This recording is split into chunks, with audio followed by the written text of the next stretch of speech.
کہتے ہیں پرانے زمانے میں ایک شخص تھا، اس نے کسی بھوت کو کسی طرح اپنے قابو میں کر لیا۔ بھوت جن حاضر ہوا اور اس نے کہا، میں آپ کا غلام ہوں، جو آپ حکم کریں گے وہ میں پورا کروں گا، لیکن میری اس غلامی کی بس ایک ہی شرط ہوگی، مجھے ہر وقت کام چاہیے ہوگا، ہر وقت کوئی نہ کوئی کام میرے لیے کرنے کو سامنے ہو۔ مجھے جس دن تم کوئی کام نہ دے پائے میں تمہیں ہی کھا جاؤں گا۔ اس شخص نے کہا، کام بہت، کام ہی کے لیے تو تمہیں غلام بنانے کو میں نے اتنے کشٹ سہے ہیں، اتنے جتن کیے ہیں، فکر نہ کرو، تمہیں بہت کام ملے گا۔ مگر کام سارے لمحوں میں نمٹ گئے، کیونکہ سامنے بھوت تھا۔ جو بھی اس شخص نے کہا اس نے لمحوں میں کر دیا۔ ہمارے بچپن میں ایک ڈرامہ ہوا کرتا تھا، اینک والا جن۔ اس میں ایک ایسا ہی کیریکٹر تھا، زکوٹا جن اس کا نام تھا، جو کہتا تھا مجھے کام بتاؤ میں کیا کروں۔ تو ایسا ہی وہ کردار تھا، اس نے اس شخص کے سارے کام کر دیے اور اس کے سر پر کھڑا ہو گیا، مجھے کام بتاؤ میں کیا کروں، میں کس کو کھاؤں۔ اب وہ شخص پریشان ہو گیا، کیونکہ کام اس کے سارے ہو گئے تھے، اسے سمجھ ہی نہیں آ رہی تھی کہ اب کیا کام کہیں، کوئی کام بچا ہی نہیں تھا۔ کبھی تم نے غور کیا، تم بھی اسی بھوت کی زد میں ہو۔ سوچو، تمہارے پاس کوئی کام نہ ہو کرنے کو، کچھ بھی کرنے کو نہ بچے، تمہاری حالت کیا ہوگی؟ دماغ وہی بھوت ہے، یہ سویا تھا تو بچے کو کوئی کام نہیں تھا، صرف کھیل کود، آوارہ گردی، کچھ نہ کرنا اس کا کام تھا۔ پھر ماں باپ نے، ارد گرد نے، سوسائٹی نے محنت کر کے، تپسیا کر کے مائنڈ نام کے اس بھوت کو جگا دیا۔ اب دماغ ہر دم کہہ رہا ہے، مجھے کام بتاؤ میں کیا کروں، میں کس کو کھاؤں۔ اب دماغ کو ہر دم کام چاہیے، ورنہ یہ انہی کو مٹا دے گا جنہوں نے اس بھوت کو جگایا تھا۔ ارد گرد گھروں کو دیکھنا، گھر کا درد سر وہی لوگ بنے ہوں گے جو کام نہیں کر پا رہے، جن کے پاس کرنے کو کچھ نہیں۔ اب جن سامنے کھڑا تھا، وہ شخص بھی گھبرا گیا کہ جس نے بھوت کو بیدار کیا تھا۔ بھوت تو اب اس کی جان لینے والا ہو گیا تھا۔ اس نے کہا، تھوڑی دیر رکو، گاؤں میں ایک صوفی فقیر ہے، اس کے پاس جاتا ہوں اور اس مشکل کا کوئی حل پوچھ آتا ہوں۔ کام سے اطمینان کبھی نہیں ملتا، اس لیے تو کام کی دنیا کے کامیاب ترین لوگ بھی آخر کار بھاگ کر صوفیوں، فقیروں، بھکشوں، مونکس اور درویشوں کے پاس پہنچ جاتے ہیں۔ بہرحال اس شخص نے کہا کہ تھوڑا سا انتظار کرو، میں جب بھی مشکل میں ہوتا ہوں تو اسی فقیر کا مشورہ ہی مجھے نجات دیتا ہے۔ پہلے وہ جب بھی اس فقیر کے پاس جاتا تھا تو ایک ہی کام لے کر جاتا تھا کہ فلاں کام رکا ہوا ہے، کیسے؟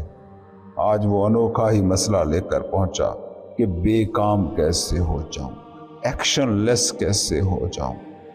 تم غور کرو، تمہاری دنیا اب اسی ڈائریکشن میں ایکچولی جا رہی ہے۔ مغربی دنیا تو اس مقام پر پہنچنے کے قریب ہے کہ ٹیکنالوجی کی شکل میں انہوں نے ایک ایسا بھوت جگا لیا ہے جو ان کے کرنے کے لیے کوئی کام چھوڑے گا ہی نہیں۔ وہ انسان جس نے اپنا سارا ہونا اپنے کام سے طے کر رکھا ہے، جب اس کے پاس کرنے کو کوئی کام نہیں بچے گا تو وہ ایسی دیوانگی کا شکار ہوگا کہ خود کو خود نگل جائے گا۔ ایک دو صدیاں انتظار کرو، لوگ حکومتوں سے کام مانگیں گے اور حکومتیں کہیں گی کہ پیسے لے لو، کام ہمارے پاس نہیں ہے۔ ریاست کپڑے دے گی، مکان دے گی، کھانا دے گی، انٹرٹینمنٹ دے گی، مگر اس کے پاس دینے کو کام نہیں ہوگا۔ اور یقین مانو کہ جو انسان کام نہ کرنے پر راضی ہو جائے گا اسے زیادہ تنخواہیں ملا کریں گے، اور وہ لوگ جو کام بھی مانگیں گے اور پیسے بھی، انہیں بے روزگاری جھیلنا پڑے گی۔ خیر وہ انسان فقیر کے پاس پہنچا اور کہا، میں بہت مشکل میں پھنس گیا ہوں، مجھے اس کا کوئی حل دیں۔ اس نے بھوت کو جگانے کا سارا قصہ سنایا اور اس کی شرط بھی اس کو بتائی اور کہا، میرے تو سارے کام ہو گئے ہیں، مگر بھوت میرے سر پر کھڑا کہہ رہا ہے مجھے کام بتاؤ، میں کیا کروں، میں کس کو کھاؤں؟ فقیر نے کہا وہ بالٹی پڑی ہے وہ لے آؤ۔ وہ شخص بالٹی لے کر آیا، اس بالٹی کا پیندا نہیں تھا۔ فقیر نے کہا یہ بالٹی اس بھوت کو دو اور اسے کہو یہ بھر لائے۔ وہ شخص خوش خوش واپس آیا اور اس نے بھوت کو بالٹی پکڑائی اور کہا یہ بھر کر لاؤ ذرا۔ وہ بھوت آج تک اس بالٹی میں پانی بھر رہا ہے۔ وہ اس کے بعد نہیں لوٹا کیونکہ وہ کام ابھی پورا نہیں ہوا ہے۔ تم غور کرنا، تمہارے دماغ کا جو بھوت تم نے بیدار کیا ہے وہ جب سارے کام کر چکتا ہے تو اس طرح کے کام ڈھونڈ لیتا ہے جو کبھی پورے نہیں ہوتے۔ وہ اس طرح کے برتن بھرنا شروع کر دیتا ہے جن کے پیندے نہیں ہوتے اور جو کبھی بھرتے نہیں۔ کبھی نوٹ کرنا، وہ لوگ جو تمہاری دنیا کے بڑے ہی کامیاب لوگ کہلائے جاتے ہیں، وہ جب اپنے سارے خواب سچ کر لیتے ہیں تو پھر وہ ایسی منزلیں بناتے ہیں جو کبھی حاصل ہو ہی نہ سکے۔ تھنکنگ بگ کا جو آپ کا کنسیپٹ ہے وہ اصل میں اسی مصیبت کا تراشا ہے، ورنہ بھوت تمہاری ہی جان لے لے گا۔ سوچو نا کہ دماغ کیا کرے گا جب اس کے طے کیے سارے گول اسے حاصل ہو جائیں گے۔ پھر وہ کوئی باٹم لیس برتن بھرنے کی کوشش کرے گا تاکہ مصروفیت مانگ رہا دماغی بھوت اسے کام ملتا رہے۔ دولت کی دوڑ، شہرت کی دوڑ، طاقت کی دوڑ، یہ ساری دوڑیں وہی بے پیندے کا برتن ہیں جو کبھی نہیں بھرتے۔ امریکہ کا سٹیل ٹائکون اینڈریو کارنیگی جب مرنے لگا تو بہت دکھی تھا۔ جس وقت وہ مر رہا تھا اس وقت وہ امریکہ کا امیر ترین آدمی تھا۔ اس کے اثاثے اس وقت کے 10 ارب ڈالر سے زیادہ تھے، مگر وہ اداس تھا۔ لوگوں نے کہا اتنی کامیاب زندگی، اتنی کامیابیاں سمیٹنے کے بعد، اتنی دولت طاقت پانے کے بعد اب تم مر رہے ہو، اداسی کیسی؟ اب کیوں اداس ہو؟ اس نے کہا یہ بات مت کرو۔ 100 ارب ڈالر چھوڑ کے مرنا میرا خواب تھا۔ اس خواب کے پیمانے پر میں اب بھی 90 ارب ڈالر کے خسارے کے ساتھ مر رہا ہوں، اور اگر اس کے پاس 100 ارب بھی ہو جاتے تو وہ اس خواب کو اور بڑا کر کے مرتا، مگر مرتا پھر بھی اداس ہی۔ وہ 1000 ارب پھر منزل بناتا، 1,00,000 ارب منزل بناتا، کیونکہ بے پیندے کے برتن کو بھرنا ایسے ہی ہوتا ہے۔ اس میں وہ مقام کبھی نہیں آتا کہ جہاں بھوت کو لگے کہ میرا کام مکمل ہو گیا ہے۔ سیاست آپ کی دوڑ کا میدان ہے، کہاں جا کر رکیں گے؟ شہرت آپ کی خواہش ہے، کتنی شہرت آپ کے لیے کافی ہوگی؟ طاقت کے پیچھے ہیں، کہاں پہنچ کر رکیں گے؟ کس مقام کو کہو گے اپنی منزل؟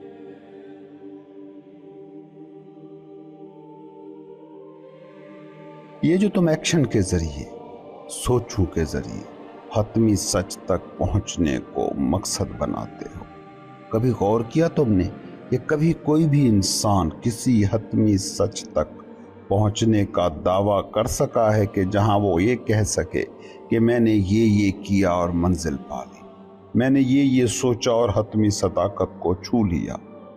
اپنے ایکشن، اپنی سوچوں سے جو ہم منزلیں تراشتے ہیں، یہ انا کی تراشی وہ مصروفیت ہے جس میں وہ ہمیں الجھا سکتی ہے۔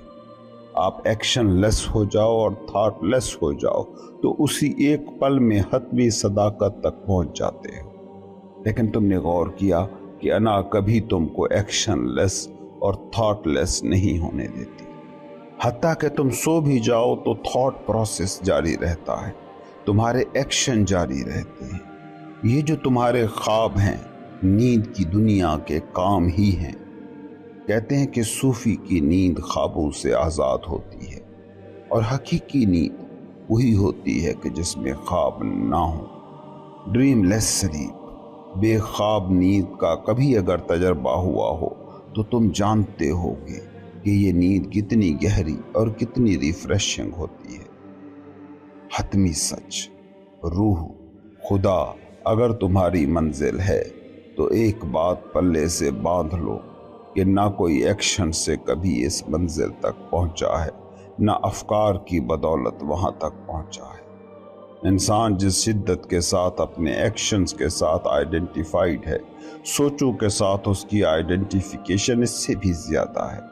ہمیں یہ تو سمجھ میں آ بھی سکتا ہے کہ کچھ بھی کرنے سے خدا تک کیسے پہنچا جا سکتا ہے، تسبیح پڑھتے رہنے سے یا مندر میں گھنٹیاں بجاتے رہنے سے خدا کو کیسے پایا جا سکتا ہے، مگر اس حقیقت تک بہت ہی کم لوگ پہنچ پاتے ہیں کہ سوچ کر بھی اس حتمی سچ کو نہیں پایا جا سکتا۔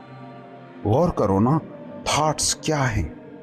تھاٹس دستیاب معلومات کی جگالی کے سوا اور کیا ہو سکتے ہیں؟ تھاٹس کسی نئی چیز کے بارے میں سوچ تک نہیں سکتا، تم صرف اسی کے بارے میں سوچ پاتے ہو جسے تم جانتے ہو۔ خدا اور روح اور حتمی سچ اور الٹیمیٹ ریئلٹی کو تم جانتے ہی نہیں، اس کے بارے میں سوچو گے کیسے؟ سوچا صرف اسی کے بارے میں جا سکتا ہے جسے جانا ہو، جسے تم جانتے ہو۔ تھاٹ کسی نئی چیز کے بارے میں کچھ بھی نہیں سوچ سکتا، ان نون تک خیال کی پرواز جاتی ہی نہیں ہے۔ کبھی خود سے پوچھو، کیا کبھی تم نے کوئی ایسی چیز سوچی ہے جو تم جانتے ہی نہ ہو؟ تم سوچ ہی نہیں سکتے۔ شاید تم کہو کہ میں ایک ایسے بیل کے بارے میں سوچ سکتا ہوں جو سونے کا بنا ہے، جس کے پر ہیں، جو اڑ سکتا ہے، اور اگر تم یہ کہو کہ یہ نیا سوچا ہے تو تم غلطی پر ہو۔ یہ سب سوچا جا سکتا ہے، مگر یہ کوئی نئی بات نہیں ہے۔ تم نے صرف 5-6 پرانی چیزوں کو ایک جگہ جمع کر لیا ہے۔ تم بیل کو جانتے ہو، تم سونے کو جانتے ہو، تم پروں کو جانتے ہو، تم اڑنے کی حالت کو جانتے ہو۔ ان 5-6 نون چیزوں کو ملا کر تم نے کچھ نیا سوچا ہے، مگر ان نون کے بارے میں قطعاً بھی تم نہیں سوچ رہے۔ تھاٹ نیا کچھ سوچ ہی نہیں سکتا، ان نون کے بارے میں یہ جان ہی نہیں سکتا۔ تھاٹ کے بارے میں ایک بات یاد رکھ لو کہ یہ ہمیشہ ادھار کا ہوتا ہے، ہمیشہ مستعار ہوتا ہے، باروٹ ہوتا ہے۔ اوریجنل تھاٹ نام کی کوئی چیز ہوتی ہی نہیں ہے، ہو ہی نہیں سکتی۔ تھاٹ ہمیشہ بوسیدہ ہوتا ہے۔ کچھ بوسیدہ تھاٹ سے ایک نیا خیال تم پیدا کر سکتے ہو، مگر اس سے حتمی سچ تک قطعاً بھی نہیں پہنچا جا سکتا، کیونکہ جو حتمی سچ ہے وہ ہے ان نون، انجان۔ اسے ذہن کبھی نہیں سمجھ سکتا، کیونکہ ذہن بوسیدہ افکار، نون حقائق کی دنیا میں ہی کام کرتا ہے۔ جس کا آپ کو پتہ ہی نہیں، اسے آپ سوچو گے کیسے؟ الٹیمیٹ ریئلٹی ان نون ہے، اسے سوچا نہیں جا سکتا۔ سچ وہ ہے کہ جہاں ہر تھاٹ ختم ہو جائے تو جو بچ رہتا ہے وہ ہے الٹیمیٹ ریئلٹی، حتمی حق۔ جب ہر باروڈ چیز تم مائنس کر چکو تو جہاں تم پہنچے ہو وہ ہے سچ، وہ ہے انلائٹنمنٹ۔ تم ایک لمحے کے لیے خود کو سوچو، جیسے تم کہتے ہو کہ یہ میں ہوں، وہ ہے کیا؟ تم نے ماں باپ سے نام سنا، اس نام کو میں کہنے لگے۔ تم نے سوسائٹی سے قومیت، تعلیم، سٹیٹس پوچھا، خود کو پاکستانی، ایم اے پاس، امیر یا غریب کہنے لگے۔ تم نے لوگوں کو کہتے سنا کہ تم خوبصورت ہو یا بدصورت ہو، خوش اخلاق ہو یا بد اخلاق ہو، ذہین ہو یا ایڈیٹ ہو۔ اسی کو تم نے اپنا آپ مان لیا۔ اب اگر تم تھاٹ سے آئیڈینٹیفائیڈ ہو تو انہی چند انفارمیشنز کا نام تم ہو۔ لیکن اگر تم غور کرتے جاؤ اور ایک ایک چیز کے بارے میں سوال اٹھاتے جاؤ کہ کیا میرا نام میں ہوں، اور جب اس کا جواب انکار میں آ جائے تو پھر خود سے پوچھو، اپنی قومیت، اپنا مذہب، اپنا مکان، اپنا بزنس، اپنی نوکری، اپنا پیشہ، کیا یہ سب میں ہوں؟ جب یہ سارے جواب نہ میں آ جائیں تو جو بچ رہتا ہے وہ تم ہو، اور یہ وہ تم ہے جو کسی تھاٹ کی قید میں نہیں آتا۔ یہ وہ سپیس ہے جس میں تم نے زندگی کا سارا مکان کھڑا کیا ہے۔ لیکن اگر تم اپنے ایکشن سے اور تھاٹ سے خود کو ایک کیے بیٹھے ہو، مطلب انا کے سینٹر سے زندگی کو پرکھ رہے ہو، دیکھ رہے ہو، تو پھر تم حواس کے قیدی ہو۔ پھر تم انہی لیبل سے ہی خود کو ڈھونڈنے کی ناکام کوشش کرتے کرتے مر سکتے ہو، خود کو پا نہیں سکتے۔ یاد رکھنا، تھاٹس دیوار ہیں، انہیں دروازہ سمجھ کر اگر تم الٹیمیٹ ریئلٹی تک پہنچنا چاہتے ہو تو کبھی نہ پہنچ سکو گے۔ چاہے یہ تھاٹس مقدس صحیفوں سے لیے گئے ہوں، کسی گرو مرشد سے لیے گئے ہوں یا کسی سائنسدان فلسفی سے، اس سے فرق نہیں پڑتا۔ یہ بات طے ہے کہ سچ کے متلاشی کا راستہ تھاٹ نہیں ہے۔ سچ حتمی حقیقت تھاٹ سے باہر کی ایک حقیقت ہے۔ ایکشن اور تھاٹس دونوں میں کوئی زیادہ فرق نہیں ہوتا، بس اتنا سا ہی فرق ہے کہ ایکشن میں باڈی بھی حصے دار بن جاتی ہے، جبکہ سوچوں میں صرف ذہن حصے دار ہوتی ہے۔ سوچ انا کا ایکشن ہے، ایکشن باڈی کا ایکٹ ہے۔ فرض کریں تم کھانا کھا رہے ہو تو یہ ایکٹ ہے، لیکن اگر تم آنکھ بند کر کے کھانا کھانے کے بارے میں صرف سوچ رہے ہو تو یہ انا کا یا مائنڈ کا ایکٹ ہے۔ اور اب تو سائنس یہ بھی بتا رہی ہے کہ سوچ اور ایکشن ایک ہیں۔ ایک تجربہ کیا گیا تھا کہ 6 لوگوں کو میدان میں دوڑایا گیا اور 6 لوگوں کو ایک ہی جگہ بٹھا کر کہا گیا کہ وہ سوچیں کہ جیسے وہ دوڑ رہے ہوں۔ دونوں کی باڈی کے اندر جو میٹابولک ریئیکشنز تھے وہ ایک جیسے نوٹ کیے گئے۔ کہنے کا مطلب یہ ہے کہ سوچیں بھی بنیادی طور پر ایکشنز ہی ہیں، بس جسم اس میں ایکٹیولی انوالو نہیں ہے، حصہ نہیں لے رہا۔ جسم کا اندرونی میکینزم، رد عمل بالکل ایک جیسا ہے۔ آپ فزیکلی شیر کے سامنے آ جائیں یا ذہن میں یہ سوچ رہے ہوں کہ شیر آپ کو کھانے لگا ہے، دونوں ہی صورتوں میں جسم کا اندرونی میکینزم ایک ہی طرح سے ایکٹیویٹ ہوگا۔ حتمی سچ نہ کسی ایکشن کی منزل ہے، نہ کسی سوچ کا نتیجہ، ورنہ بڑے بڑے فاتح، مہم جو، سیاح، ارب پتی، سیاستدان کسی حد تک سچ تک پہنچ ہی جاتے۔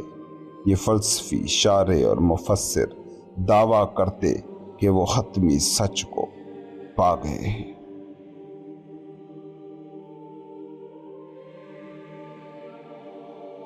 انائی زندگی کی نیچر یہی ہے کہ یہاں یونیکنیس کی ویلیو ہے۔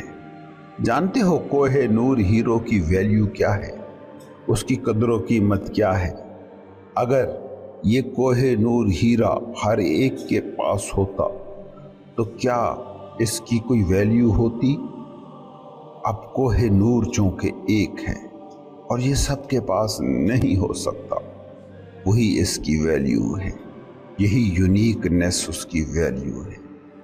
کیمیکلی دیکھیں تو کوہ نور اور کوئلے میں کوئی فرق نہیں ہے، دونوں کاربن ہیں، ایک جیسے کاربن۔ کوئلہ ہی دبا رہے تو صدیوں میں ہیرا بن جاتا ہے، لیکن کوئلے کو کون چاہتا ہے؟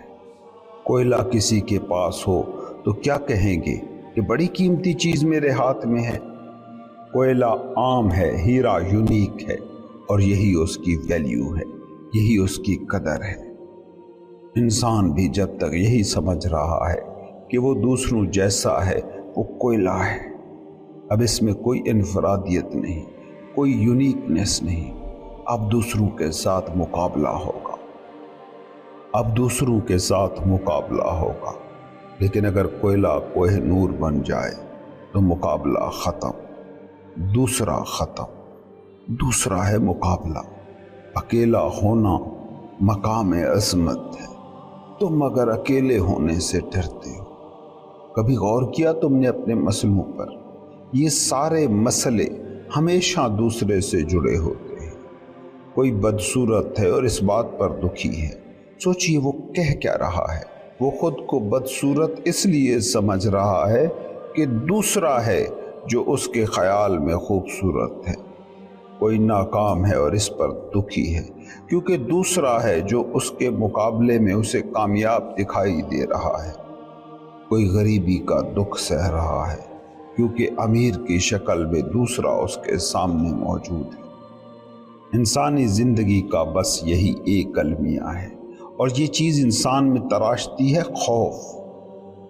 زندگی کا اپوزٹ، متضاد، موت نہیں ہے بلکہ خوف ہے۔ جو خوف زدہ ہے وہ زندہ نہیں ہے۔ زندہ ہونا اور خوف زدہ ہونا ایک جگہ، دونوں جمع نہیں ہو سکتے۔ اب سوچو ذرا، یہ خوف تمہاری زندگی میں کہاں سے آتا ہے؟ یہ خوف جنم لیتا ہے دوسرے سے، دوسرا کھو نہ جائے، یہ ہے خوف۔ فیملی، بیوی، بچے، عہدہ، نوکری، بزنس کھو نہ جائے، اسی کا نام خوف ہے۔ خوف ہمیشہ دوسرے کی پراپرٹی ہے۔ زندگی اکیلی ہے، اس کے لیے کچھ بھی ضروری نہیں، اس کے لیے ہونا بس کافی ہے۔ اس میں کچھ اضافہ و تخفیف ہو، اس سے زندگی پر کوئی اثر نہیں پڑتا۔ اور جو اکیلے ہونے کو تسلیم کر لیتا ہے تو ان کے لیے نہ خوف ہے نہ غم۔ اور کبھی غور کیا تم نے کہ دنیا میں جس مقام کے لیے تم بڑی جستجو کرتے ہو، وہ مقام دوسرے کو چھوٹا کیے بنا حاصل ہو ہی نہیں سکتا۔ اور مزے کی بات یہ ہے کہ جب وہ مقام، وہ عزت نہیں ملتی تو دکھی ہوتے ہو، مگر وہ عزت مل جائے تو اس پر تم خوش نہیں ہو سکتے۔ کیوں؟ کیونکہ عزت جتنی بھی مل جائے اس کا آخری سرا نہیں ہوتا۔ فرض کرو دولت میں عزت ڈھونڈتے ہو، تو اب کتنی دولت تمہیں مل جائے کہ جب تم رک جاؤ گے؟ کوئی ارب پتی کھرب پتی کسی مقام پر رکا ہے کبھی؟ تشنگی کبھی مٹی ہے کیا؟ تشنگی کبھی مٹ ہی نہیں سکتی۔ دوسرے میں یہ خوبی ہی نہیں کہ وہ تمہیں مکمل کر دے، اس میں یہ وصف ہی نہیں ہے۔ عزت، شہرت، دولت کو منزل بنا کر چلنے والے کسی ایک بھی انسان کو اٹھا کر دیکھ لو، کسی پر کبھی وہ گھڑی نہیں آئی کہ جب اس نے یہ کہا ہو کہ ہاں سب مل گیا، بس بہت کافی ہے، بہت ہے۔ انا کی نیچر ہی ایسی ہے کہ یہ ہمیشہ ناٹ انف کی حالت میں رہتی ہے۔ دوسرے سے ملنے والی تکمیل صحرا میں پانی کی تلاش جیسی ہے کہ دور سے ریت میں پانی نظر آتا ہے، مگر جب وہاں پہنچتے ہو تو سب کچھ غائب ہو جاتا ہے۔ پانی کا سراب آگے نکل چکا ہوتا ہے۔ تم کہیں بھی پہنچ جاؤ، تم راستے پر ہی رہو گے، تم کسی مقام کو بھی منزل نہیں کہہ سکتے۔ دوسرا کبھی تمہیں مکمل ہونے دے ہی نہیں سکتا، کیونکہ دوسرا تمہیں مکمل ہونے دے تو دوسرا فنا ہو جاتا ہے، اور دوسرا کیوں فنا ہونا چاہے گا؟ یہی تمہاری زندگی ہے کہ کوئی بھی عزت، مقام، مرتبہ مل جائے وہ حتمی منزل نہ بن سکے گی، اور زیادہ کی چاہت کرو گے اور مزید مانگو گے، اور قبر تک یہ چاہت کرتے رہو گے، جسے قرآن کہتا ہے الہاکم التکاثر حتی زرتم المقابر۔ کثرت کی چاہ میں وہ بڑھے جا رہے تھے حتیٰ کہ قبروں تک جا پہنچے۔ اور مقام و مرتبے، عزت کی یہ خواہش جو کبھی پوری نہیں ہوتی، یہ تمہیں ہمیشہ دکھی رکھتی ہے۔ یہ ہے تمہارا سراب، یہ ہے تمہارا ڈیلیوژن۔ تم سمجھتے ہو کہ دوسرا تمہیں دکھی کرتا ہے، مگر حقیقت یہ ہے کہ عزت کی چاہت ہی میں تمہاری ساری حد تک ہے، تمہارے سارے دکھ ہیں۔ تم نے کامیابی چاہی ہے، ناکامی تمہیں مل کر رہے گی، کیونکہ کامیابی دوسرے پر منحصر ہے، اور جو بھی دوسرے پر منحصر ہے وہ کبھی مکمل نہیں ہو سکتا۔ یاد رکھو، جب تم نے یہ چاہا کہ لوگ تمہیں اچھا کہیں، کامیاب کہیں، نیک آدمی کہیں، تو اب برے کہے جاؤ گے۔ ناکامی کا ٹیگ تمہیں ملتا رہے گا۔ دوسرا اس لیے ہی نہیں کہ تمہیں مکمل کرے، دوسرا تو ہے ہی اس لیے تاکہ وہ تمہیں نامکمل رکھ سکے۔ قطرہ جب تک سمندر سے الگ تکمیل کی خواہش کرتا رہے گا، نامکمل ہونے کا کرب اس کا مقدر رہے گا ہی۔ پورا سمندر کا ہر قطرہ اس کے لیے دکھ بنتا رہے گا، لیکن جس دن قطرہ اپنے قطرہ ہونے کو سمندر دیکھ لے، اس دن وہ ہر مقابلے سے آزاد ہو گیا۔ اور یاد رکھنا، قطرہ بھی کیمیکلی اتنا ہی H2O ہے جتنا سمندر، اور قطرہ بھی ایک چھوٹا سمندر ہی ہے، اور سمندر بھی ایک بڑا قطرہ ہے۔ تم جب تک اس اکیلے پن تک نہیں پہنچتے کہ تم ہی زندگی ہو اور زندگی ہی تم ہے، جب تک دوسرا فنا نہیں ہوتا تب تک تمہارے دکھ ختم نہیں ہو سکتے۔ جب دوسرا فنا ہو جاتا ہے تو اب تمہارا دکھ ہے یا سکھ اس کے ذمہ دار تم ہو، کوئی اور نہیں ہے۔ اور گرو مرشد کا کام یہی ہے۔ گرو یہی کرتا ہے کہ وہ تمہیں گھیر کر تم تک لے آتا ہے، وہ تم سے ہر سہارا چھین کر تمہیں تم پر پہنچا دیتا ہے۔ مرشد کا بس ایک ہی کام ہے، ہر دوسرا فنا کر دینا، بس ایک تک پہنچا دینا۔